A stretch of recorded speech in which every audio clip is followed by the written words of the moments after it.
what's the impact?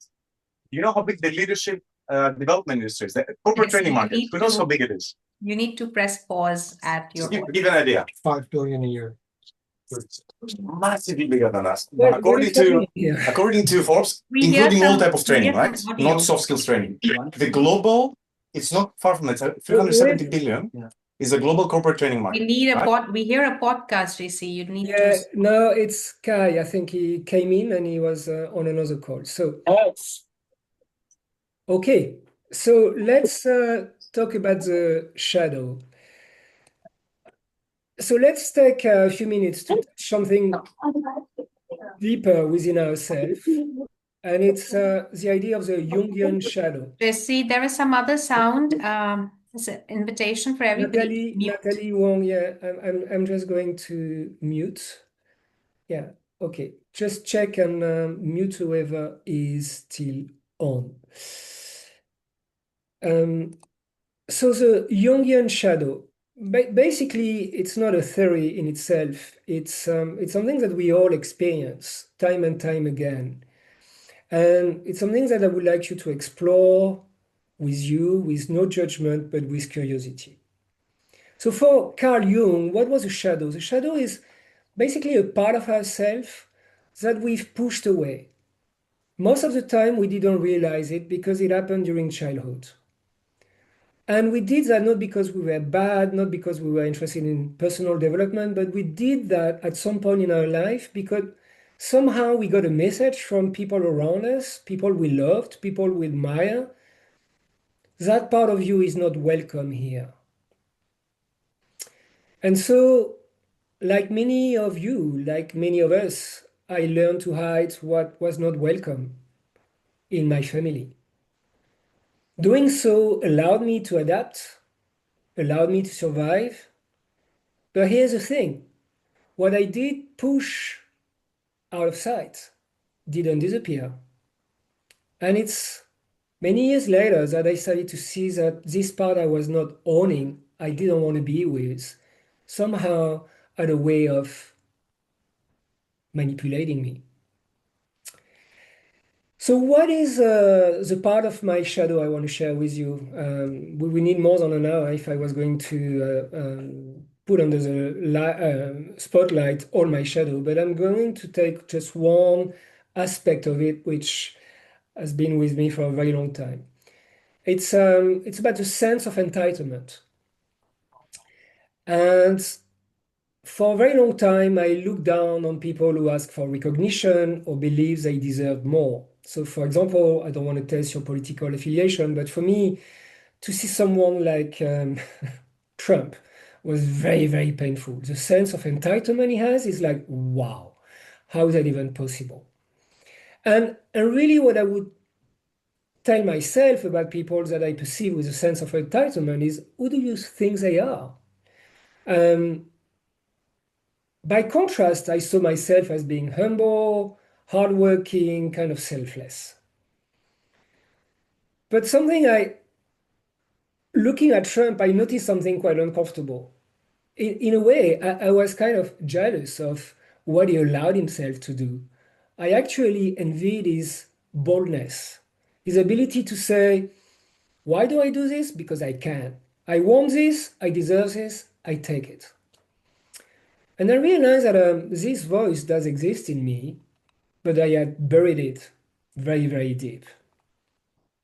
Because I had internalized through my education that asking for myself was selfish, that needing attention wasn't something very polite to do, that you had to wait your turn always before, everybody would be getting what they need. And so instead of owning my need for appreciation or space, I suppressed it.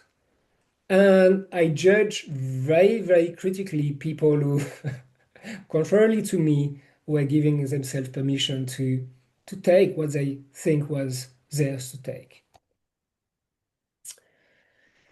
So the moment was very powerful because it made me understand something. It made me realize that what irritates me the most in other people usually point into a part of myself that I don't own. So the shadow is not so much about darkness. We put it into the darkness because we are uncomfortable around it. But in the darkness, in fact, it holds a lot of quality. In the case of a sense of entitlement, it's about confidence, about boldness. It could be about healthy pride. And when I reject the whole entitlement into the shadow, then I limit myself.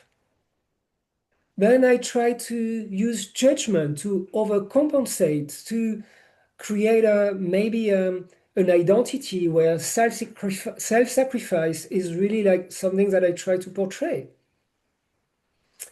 But when I do integrate sense of entitlement, I become more of myself. I really become who I am. So integration is not about perfection. Life is about dosage. It's not to become a fully entitled Donald Trump. It's definitely not my intention, but it's to bring that energy back into my life. So I can say to myself, I matter too. It's okay to ask for what I need. I deserve to be here. It's not about being selfish. It's about self-respect. So my invitation for you as we go through some exercises to uncover it and maybe get into a dialogue with it, it's not to fix it. It's not something to fix, but it's something to befriend. It's to become a friend of a part of yourself that you don't know very well. I will Thank you, stop there. JC. Thank you for sharing that a very real example. It sounds like it's a part of you that was long in exile, which you for a long time badified and put away. And many of us coaches here can resonate with that. When we work out with our clients, we want to uncover those parts of self which are in exile. And now you're saying the invitation is to, yeah, get to know them more, befriend them, not say they are bad and not even want to fix them. Perfect. Any questions or thoughts before we invite you into a more immersive experience? Anything you feel like putting on chat? Anything that might be unclear? Well, Shalini, I suggest we get them to, let's say, experience a part of the shadow. And if they have any comments, we will keep them and we will try to address them in the end. Okay? Yeah. It's a great question you've put there, Flavia. JC, do you want to answer it now or we keep it, we will answer it later? To me, it's a different word. It's a different word, but it's very much that philosophical stance that we're made of many different selves. We are basically a very uneasy dance between all these different selves that tries to get some kind of coherence. But more often than not, we are basically exposed to the contradiction between these different parts. Beautiful. So we believe as coaches, we've done a lot of this work on ourselves as well, because we bring it to our clients time and again. And because of our work, we probably have a sense of awareness about what are those parts of us, that shadow self of us, which we have, it's been long in exile, we haven't given much importance to. And now what I want to invite you to do is just, I feel the portal through to meeting the shadow is through our breath, through our breathing, through centering. And I want to invite you into a guided practice to meet the biggest shadow self of us, of you. Is that all right for you? It'll be a very brief one. Feel free to keep your video on and off. It's so important that you feel comfortable. And yeah, just that's space for you.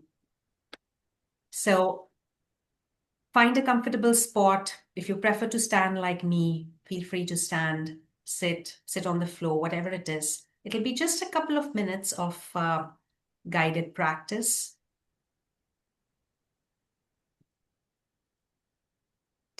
Take a moment to, let's start with breathing. So just take a moment to observe your inhales and exhales. Nothing to fix, just observing. If the breath is short, let it stay short. If it's long, let it stay long. Just getting aware. Nothing really to do. Just getting aware of this vital life force going in and out of our bodies. Couple of breaths at your own pace.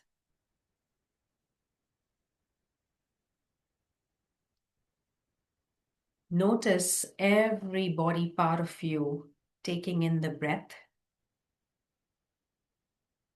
and the breath moving in and out of your body.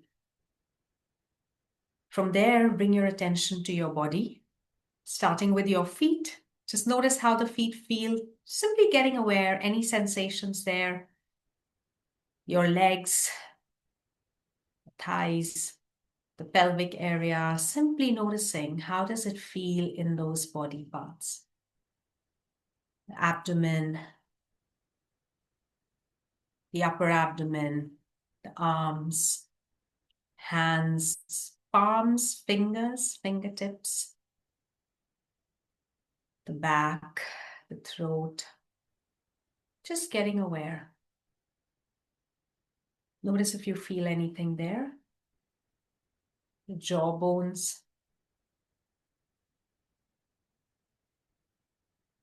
Just see if you can find a bit of a balance in the body at this time. Maybe you find a center in your core. Just deeply connect with yourself and relax.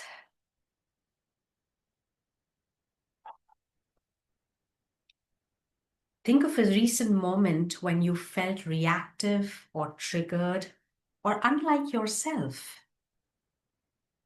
Just bring your attention to that moment where it felt, I'm a bit triggered here. Who showed up in that moment? Notice what that part of you needed. And what did you say or think at that moment?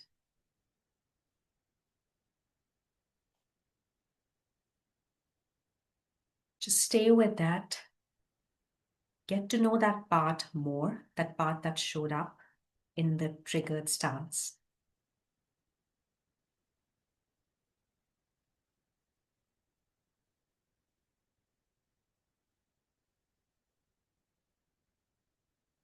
What did that part want or need?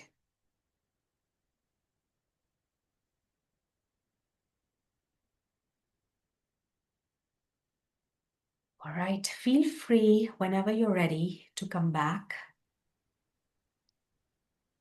Just bring your attention back to the four walls, the ceiling. Just come back, shake it up. Look at a few things around you. Bring yourself back to the present. And we want to invite you to take a moment to just self-reflect and just journal any key points that you'd like to know, jot down, because what we will do now is put you in smaller groups so that you can share the experience with a colleague.